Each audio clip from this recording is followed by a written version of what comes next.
Good morning mga lods, mga idol. Ngayong araw ay araw ng paggala kasama ang pamilya, kasama ang mga kids at para makapag-ikot-ikot at magpalamig na kung saan sa SM. At rin na nga at tapos na kami maggayak at tinaantay na lang yung inarkilahan namin. Nagpaano na lang kami ng service grab dahil nga sa init ng panahon. Kasama kasi ang mga kids.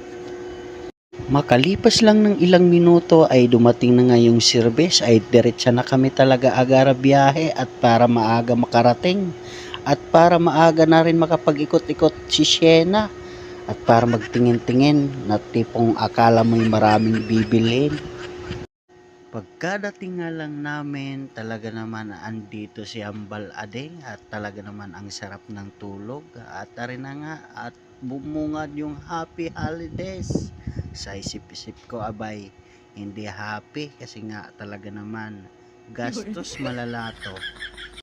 Pagkapasok nga lang namin sa loob ay arin na nga si Ambal Ading ay nilagay na sa stroller at wala na ngang kibo-kibo dahil nga talaga ay unang sampanya at gala at maya maya lang ay nakaiglip na nga at bigla naman ay pumalit si Hinging dahil nga ay tinatamad na maglakad. Maglakad ka na ikaw, si Abing dyan.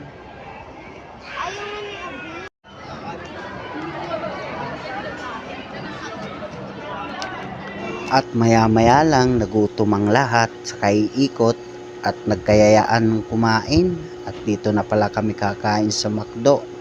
At si RR na ang bahala mag-order yan. At ang sabi ko kay RR Cabanilla, yung pangmalakasang order ha. Yung sulit, yung tipong hindi tayo bitin. Kasi nga talaga naman ang plano namin ni RR ay talaga naman mang inasal talaga yung unlimited rice. Ngunit may mga kasama kaming kids ay hindi sila talaga bagay doon. Dito lang talaga sa McDo o di kaya Jollibee. Kaya dito kami napadpad sa McDo. Sabi ko sa kanya yung pangmalakasang order na lang. Habang nga ay naantay namin yung order ay ari pa rin si Ambal Abing talaga ay tulog ng tulog at diretsahan na kami nagagilap at ari nga at nakahanap na kami para may pwestuhan habang inaantay yung order.